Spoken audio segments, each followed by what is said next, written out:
Cigarettes hooked generations of teenagers. Now e-cigarettes might do the same. I was 15 when I started smoking, and so were most of my friends. We smoked to rebel against our parents but also to identify with them. Of course they smoked, even as they told us not to. We smoked because it was feminine and sexy, and also masculine and tough. Because celebrities did it, and they looked cool. Because the prissy kids do it, and we weren't them. Because cigarettes were both forbidden and easy to get, 10 quarters in a cigarette vending machine, which you could still find in most pizza joints and donut shops in suburban New Jersey in the early 1990s. All of that, the appeal, the access, the illicitness of cigarettes, was by design. By the time my friends and I were born, cigarette makers had stitched their products into the fabric of our culture so thoroughly that not even a century's worth of research tying those products to an array of slow, painful deaths was enough to deter many of us. Tobacco companies made cigarettes a diet tool and a matter of high fashion. They made smoking a feminist act. They didn't just assure the public that it was safe to smoke, they used doctors to push their brands. And the more they came to understand their own product, the more they advertised cigarettes to the young. Most people who don't start smoking by the end of adolescence never will. The cigarette makers knew that. They used cartoon camels, pictures of Santa Claus and larger-than-life cowboys in their ads. It helped that their key ingredient was highly addictive. It also helped that they were willing to lie. When concerns emerged about nicotine dependence, cancer and heart disease, they kept regulators at bay by playing up scientific uncertainty. Then they bought off scientists and disguised corporate propaganda as independent research. By the time their deceptions were exposed, a new generation of smokers, promising billions of dollars in industry revenue, was already hooked. In the late 1990s, Big Tobacco was finally brought to account for its practices, and a string of public health policies were put in place that over the past 3 decades have all but eliminated the scourge of teen smoking.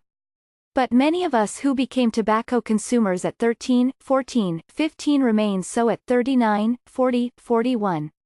And in recent years, we have watched history repeat itself. The tobacco industry is pushing a new kind of smoking device, the e-cig or vape pen, that it says is far healthier than traditional cigarettes, no tobacco, no tar, just nicotine and flavored vapor. These devices, the industry says, will finally help us adult smokers quit or curb our habit. But here's the rub, e-cigs have brought smoking back into vogue for teenagers. As a result, the cost of this new cure may be another generation exposed to the same addiction we are still fighting. Tobacco remains the leading cause of preventable death in the United States. Smoking kills some 480,000 people a year, more than AIDS, car accidents, illegal drugs and suicide combined, and costs $170 billion in annual health care expenditures, according to the Centers for Disease Control and Prevention.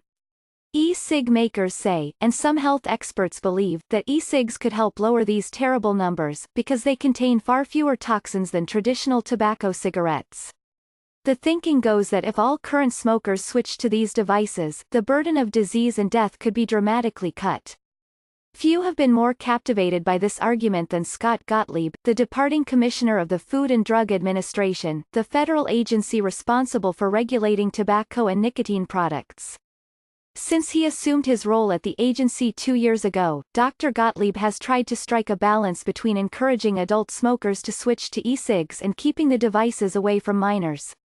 Children and teenagers face disproportionate risk from smoking, in part because nicotine is known to harm the developing brain. In 2016, the FDA prohibited the sale of e-cigs to minors, and issued a string of new regulatory requirements for vaping devices. Then, under Dr. Gottlieb's tenure, the agency extended the deadline for meeting those requirements by several years, while also announcing plans to curb the nicotine content of regular cigarettes. That plan backfired last year, when teen vaping reached epidemic proportions. Dr. Gottlieb has since tried to put the industry in check by, among other things, forcing e-cig makers to devise plans for keeping their products away from kids and issuing thousands of warning letters to retailers caught selling nicotine products to minors. E-cig makers have responded to that pressure with a bait and switch that would make their big tobacco predecessors proud. Juul, the company most responsible for the surge in teen vaping, scrubbed its Facebook and Instagram accounts and agreed to dramatically restrict sales of its most youth-friendly flavors, like mango, creme and fruit. But the company also received a $12.8 billion minority investment in December from the tobacco giant Altria, a move that will allow Juul products to be displayed alongside regular cigarettes in the nation's brick-and-mortar retail outlets. For its part, Altria volunteered to withdraw all of its flavored pod products from the market until the youth vaping epidemic was resolved. Dr. Gottlieb and others say the Juul combination with Altria severely undercuts that promise. Dr. Gottlieb's boldest anti-smoking efforts, which include reducing nicotine levels and banning menthol flavors in traditional cigarettes, are still in the planning stages. It's unclear whether his successor will shepherd them into policy. In the meantime, according to Reuters, a slew of Juul copycats are making their way into convenience stores in defiance of an FDA rule banning the sale of new e-cig products after August 2016. Juul is promoting itself as a health-conscious company, even as it develops new, potentially more addictive vaping products. And Philip Morris International has created a nonprofit, the Foundation for a Smoke-Free World, through which it has tried to partner with the World Health Organization. The foundation's stated goal is to reduce the global health burden of cigarette use. But according to tobacco industry watchdogs, leaked PMI documents suggest that its true aim is to promote the company's own vaping products. None of this should come as a surprise. The tobacco industry was built around a product that is inherently dangerous and unhealthy. And it has a long history of duplicity. There are still many unanswered efficacy and safety questions about e-cigs. It's unclear how well they work as a smoking cessation tool. And while they are almost certainly safer than regular cigarettes, they are not necessarily safe. Health officials know next to nothing about the flavorings or about other chemicals generated by the heating of e-liquids. They also don't know how many teenagers who start using e-cigs will move on to tobacco products.